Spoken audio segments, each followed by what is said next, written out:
No energy. I'm drained. I got to go home. I'm sick. Right? That's the stock market right now, sugar high. Have you ever noticed now they've got gasoline, they don't even know where to put it. They got so much of it. But prices are going up. It's not supply and demand, it's regulated. It's government regulation. If they're going up, up, up, I'll tell you why they're going up. Who was just over there talking to all those Arabs? One Mr. Obama. Isn't it strange how these guys show up in a certain geographical area and then things happen? Remember back there in the days of Nikita Khrushchev with the Soviet Union, and we will bury you, and he was always ranting. And well, anyway, so David Rockefeller goes over there on vacation for 2 weeks to the Kremlin. #1 capitalist in the world goes to the Kremlin for vacation. They announced that he's taking a vacation in the Kremlin. Talk about thesis and antithesis and opposites. Well, he did. He was gone for 2 weeks. He came back home. And all of a sudden, as soon as he gets home, Khrushchev's out. Anybody remember when Khrushchev was ousted? Anybody? Come on. How old am I?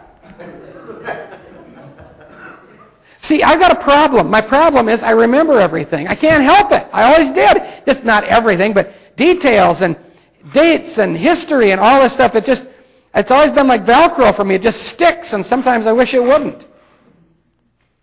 But Khrushchev was suddenly out. What happened? Was it a coincidence? Or did the real boss show up at the outpost and fire the branch manager? Who was running the show there? It's never the guy that you see. It's the guy behind the curtain, sitting in the big chair with a cigar. He's running the show. You don't see him. All this GM thing, and they never talk about who was really involved here and who's still coming out on top. The DuPont family. There are over 1,000 millionaire DuPonts. That's why a lot of people thought on the big GM main office building there, all those D's on the side of the building, the letter D, they thought that was for DuPont.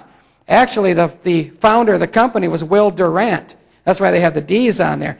Will Durant built that company up, but you know what? He died in the streets, penniless. Because the bankers took him over. You know, you can always borrow your way to prosperity, right? Isn't that what they tell you? They even send you cards in the mail and say, go and spend! You run up a big bill and find out, oh, this doesn't work so good when the bill comes. And they add all this interest on. If you're a little bit late, then they start slapping you around like a red-headed stepchild, right?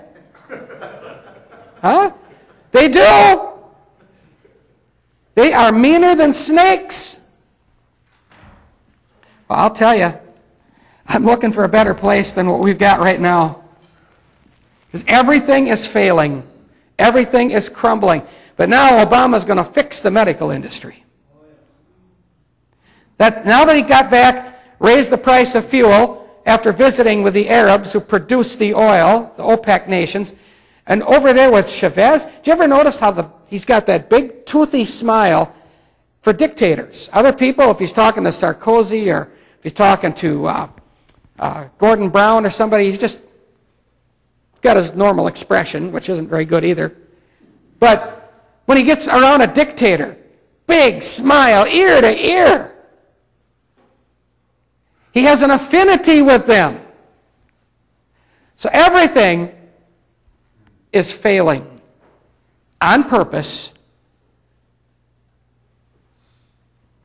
And you know, people are killing themselves. They're jumping out of buildings. They're offing themselves right and left. They've lost everything. There's some people who had money. You know, when I left the state, I used to work for the state. When I left them, I took my retirement out. They said, don't do that. It's foolish. Don't take it out. I said, I'm going to be debt-free. I've always wanted to be debt-free. I took my retirement out. I cashed in my life insurance. I paid off every debt that I had. I had nothing.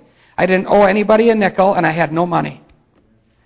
I said, Lord, now I'm starting all over again with no debt, and I'm not going to run up any debt. If I don't have money, I'm not going to buy anything. I was down to 0. We made it. Praise the Lord. The church has no debt. I have no debt. Last Trumpet Ministries has no debt. None, not a penny. We don't owe anybody anything. Praise the Lord. I've had it with those vampires.